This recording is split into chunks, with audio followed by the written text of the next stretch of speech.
la vie religieuse, il est né en fait d'un événement imprévu qui s'est passé quand j'étais en classe de terminale. En fait, j'étais dans une classe mathématiques et techniques.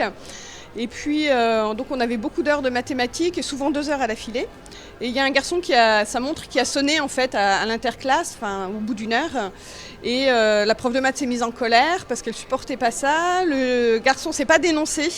Du coup, il y a eu l'interrogation surprise, ce qui a déclenché la colère de beaucoup de jeunes de ma classe.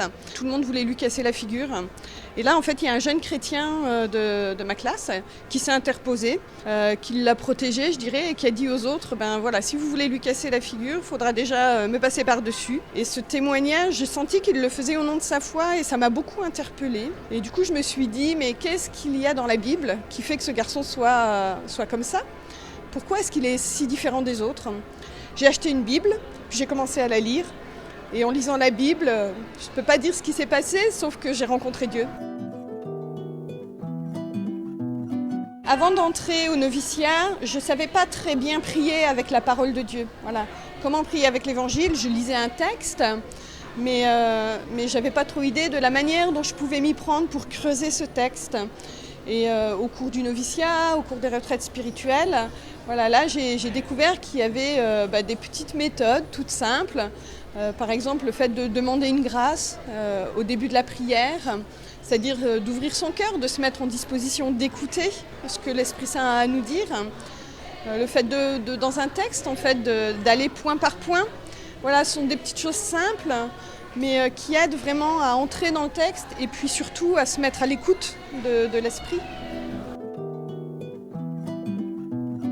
Ma congrégation, elle est née comme beaucoup d'autres au 19e, les Sœurs du Très Saint Sauveur. C'est une femme, une paysanne en fait, qui a fait l'expérience de la maladie et aussi du dénuement dans lequel les malades dans les campagnes pouvaient se trouver parce que les familles devaient travailler au champ, bien entendu. Et donc elle a eu cette intuition de fonder une congrégation pour le soin des malades à domicile. Je crois qu'il y avait un accord profond entre la vie de la fondatrice et puis mon expérience personnelle. Je crois que cette question du pourquoi de mal, pourquoi la souffrance, elle en a fait l'expérience très intense. Et moi aussi, j'en ai fait cette expérience parce que j'ai une sœur qui est handicapée.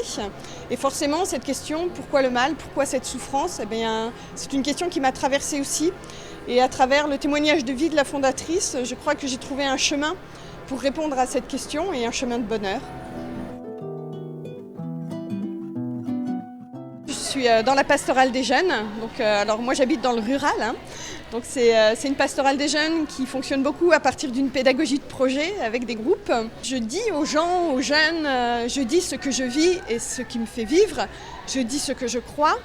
Et puis pour moi, ce qui est important aussi, c'est de permettre aux autres justement de prier avec la parole de Dieu.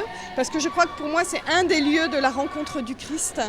Voilà. Après, c'est le mystère de chacun, la rencontre avec le Seigneur, qu'ils font ou qu'ils ne font pas. La prière, je dirais que c'est toute ma vie. Bien sûr, ce sont des temps formels, les laudes, les vêpres avec mes sœurs. C'est aussi un temps d'oraison, un cœur à cœur avec Dieu dans la chapelle. Mais pour moi, la prière, c'est aussi quelque chose que je vis à d'autres instants. Voilà, ça peut être une intention quand je suis en voiture, peut-être une rencontre que je fais avec des gens et qui du coup fait jaillir en moi soit un cri d'appel parce que je dis au Seigneur, fais quelque chose pour cette personne, ou bien un cri de louange, merci Seigneur parce qu'il s'est passé quelque chose de beau. Ce qui me donne le plus de joie, c'est quand je suis témoin de l'autre qui grandit, qui vit la rencontre avec le Seigneur. Ça, c'est vraiment une joie profonde, parce que c'est ce qui, moi, me rend heureuse, vraiment en profondeur, et je crois que c'est ce qui peut rendre l'autre aussi heureux.